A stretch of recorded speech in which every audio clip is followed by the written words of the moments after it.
We have a really powerful, mystical new moon on August 8th.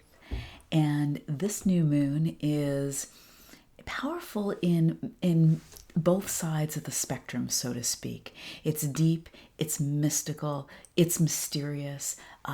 There's a great deal of wisdom coming in with this moon. It has a psychic quality to it, but it also has the potential to ensnare us and psychologically. So we have to really kind of watch our minds with this new moon. We've got some amazing energy with Jupiter and Leo being very lit up, and I'm going to get to those transits too as I move into this energy with you.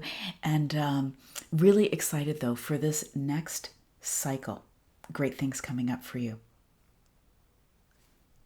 Hi, I'm Prema Guerreri, Vedic astrologer and consciousness coach, and welcome to Chart Your Path. If you haven't already subscribed to the channel, if you're new, go ahead and hit the subscribe button. I'd really appreciate it, and then you won't miss any updates. And if you're curious about how to work with me, hang on till the end of the video and I'll share some different options with you. This new moon that's happening in Cancer in Vedic astrology in the nakshatra, the lunar mansion of Ashlesha.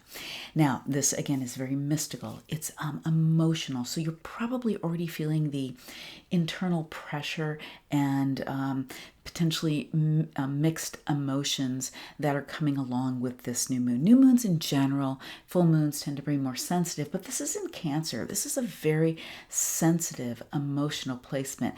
But remember, the energy of the constellation of Cancer is the heart. It's devotion. It's us being connected to that deeper wisdom within and moving through the layers of emotion and not getting caught in them and then getting down to what's most important to us and that true devotion of the heart, family, love, and the true essence of love being one with. Now, this lunar mansion that's within Ashlesha is ruled by the 6 stars in the constellation of Hydra, and that's the female water snake. And this is also representational of a naga, of a serpent, and represents a lot of power that can be used in some different ways, but a lot of wisdom. And we want to take care with how we use this power, how we manage this power. Now, another thing that's going on with this new moon is Saturn is aspecting Cancer. And if you've been watching my updates at all, I've been talking about how most of the planets have been sort of marching through Cancer, and we still have Mercury's just moving through, and so is the Sun, and the Sun will be through pretty soon, and I'll get into that in just a bit because it's going into Leo. With this energy, Saturn, which is the great organizer, the great administrator, is really this planet of truth or consequences. And it's almost like all the planets coming directly across from it have to sort of pay homage to Saturn. Are we being truthful in that way and in that area of life? And sometimes there's a little fear that comes up, and that comes up as pressure. So if you're feeling this internal pressure as we come upon this new moon, that is that sort of Capricorn, Saturn energy. And I want you to breathe through that because it's more about perception than anything else, which most things are, okay? So with the serpent energy, I'll give you some ways to manage that in just a moment, okay? I want you to use your breath, meditation, get your feet on the ground, but I'll get into that even a little bit deeper here. So Ashlesha being the snake, the serpent energy, it really symbolizes divine wisdom. Wisdom that comes beyond, not from your mind. And I think of wisdom in general as knowledge experienced. When we experience something and we can see it cleanly and purely, and we know it in our bones because we've experienced, it's not enough to know. It's not even enough to know how. You have to come into embodiment. And wisdom is where we've it's like in our bones. This is divine wisdom. So you have this great opening for more divine wisdom dropping in. This energy also represents procreation, sexuality, prosperity. Am I saying power words here or what? These are all, it's a very powerful placement, as well as danger, deception, illusion. So it's a lot of power that can be powerful in in several directions depending on the focus you put to it. So you must be aware of how you're using your energy around this new moon. New moon always starts a new cycle. You want to set your intentions. I call them soul directives for the next lunar cycle until we come back to the next new moon. So in doing that, you want to really dive deep into the heart, I always want you to dive deep into the heart. That's where all of my practice comes from. But that is where your wisdom is sourced. But you want to dive deep into your heart, especially this place in Cancer, and make sure you are really creating and setting your intentions from really the truth of your heart, because the mind can get a little bit ensnared in this placement. So we have to watch out for that.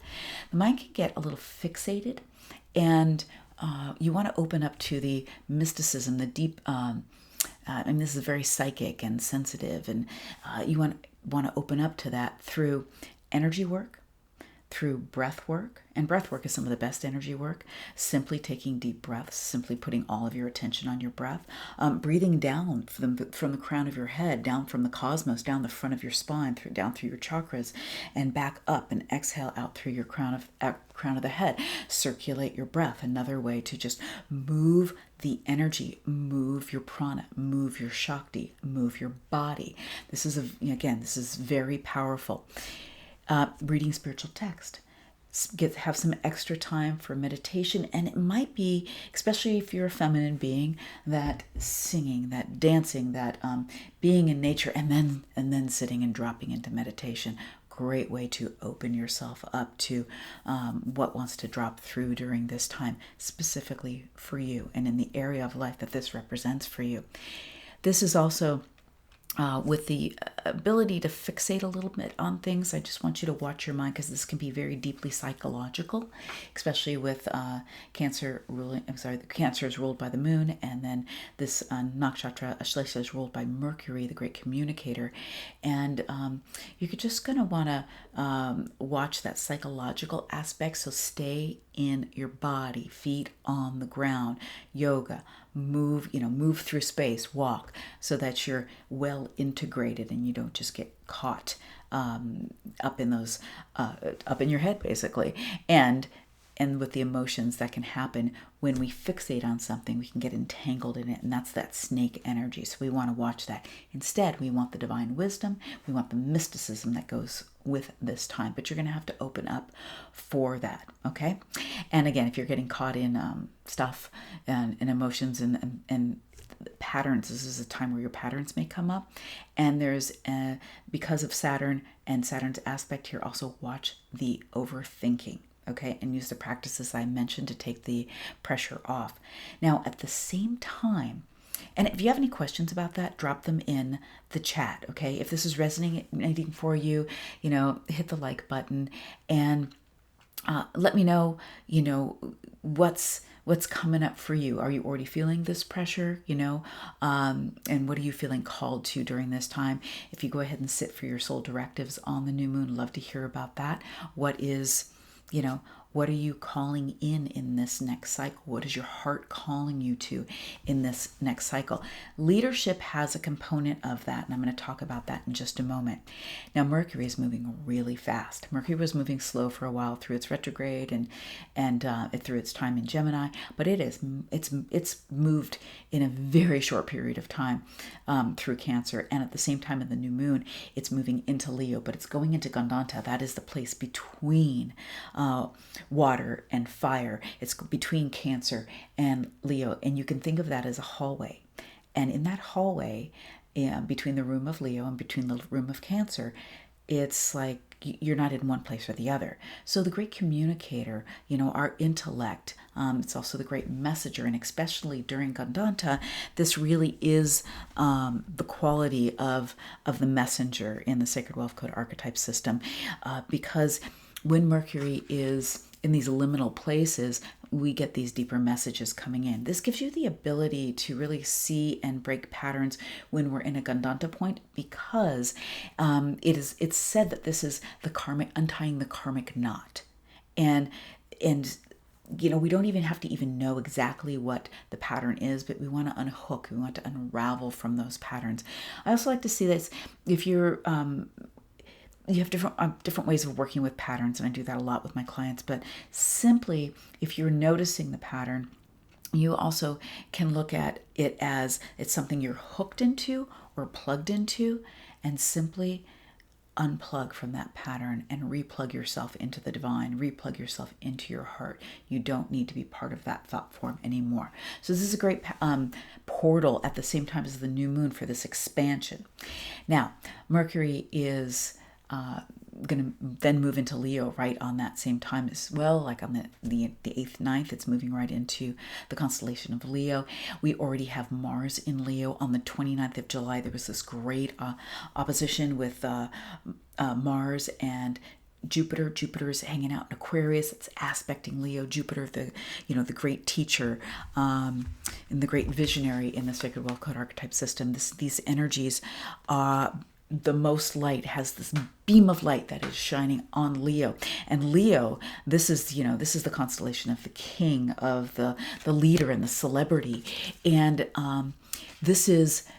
we already have Mars there, and we have Venus there, Mercury's coming there, and on the 16th of the month, Leo is moving into that placement. So there's this energy around Leo, and the king, the queen, is coming back to the house because the sun rules Leo. Now, with Jupiter having the aspect on Leo, it brings just good luck. It brings optimism. It brings a light on leadership, and really we're calling in a new level of leadership here. The great planet Mars hasn't been in a great placement until it's just hit Leo on the 29th here. In this aspect, it is it's the honorable warrior. It is also, I think I've got the honorable warrior behind me here, the honorable warrior, and it is also this ability to take a stand for what's really right and go with spiritual direction, not fighting against, but standing in for. Be very aware of that, the times we're living in. It is so easy to get into putting our energy and pushing back against things, and that pushing back is like feeding exactly what you're pushing against. Instead, you want to step out of that energy, and you really want to stand up for the leadership from the divine here, and the divine principles of what you feel is right and true, and stand in for that and feed that. So that is what you're growing. You have a great ability to do that during this time with Mars and with the sun coming into Leo. You're being called into another level of leadership. We're going to see some new leadership birthed out of this time, leadership that brings us hope, leadership that is and a new form of leadership. It's not going to happen right on that day, but it's going to, while the sun is in Leo, and that's the 16th of the month to the 16th of September, we're going to have this new birth of leadership. But you are a leader. You have a leader within you. If you're a woman, if you resonate more with the feminine, there's that feminine leadership, and that is leading from the heart. That's leading from the inside out. That's leading from your gifts. That's why I take such a big stand for you animating, you living it, you stepping into, and you giving your divine gifts. That puts you on your path of purpose and prosperity. That puts you on your path of giving something to the world that only you can give, in the way that's right and true for you, and receiving the abundance and the wealth in return for that, in a way that's in balance, that's in flow, and that's in harmony with you and with the world. So this is a beautiful time to turn the dial up on your authentic leadership.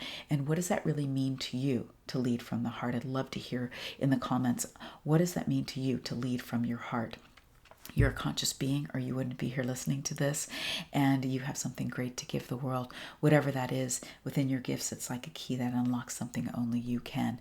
And with the focus on leadership, I'm really excited the more each and every one of us steps into our divine leadership, stays connected into our higher selves, into truly the divinity, as opposed to being hooked into some of the thought forms and some of the morphic fields in the world here that aren't really serving any of us. Let's not feed those. Let's feed the truth, and let's stand in our truth, and let's share our truth from our own place of authenticity, from our own way, and be willing to take a risk and be seen for that.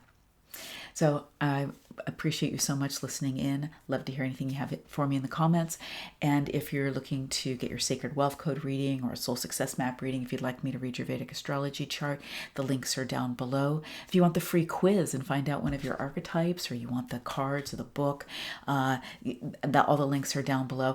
And if you are a conscious woman visionary and you really want to go deep and unlock your wealth code and align with your purpose and prosperity, if you really want to find what the impact you have to give to the world, the difference only you are here to make, and have help in discovering that, in making that, or moving from the work you're doing in the world, in your life, to the work you're meant to do in the world, then the Solutionary Blueprint is a great option for you. And you'll find that link down below for the Solutionary Blueprint to apply for that program. And we'll hop on a call with me and my team, and we'll have a conversation and see if it's a good fit for you, see if we can help you. All right, so much love to you.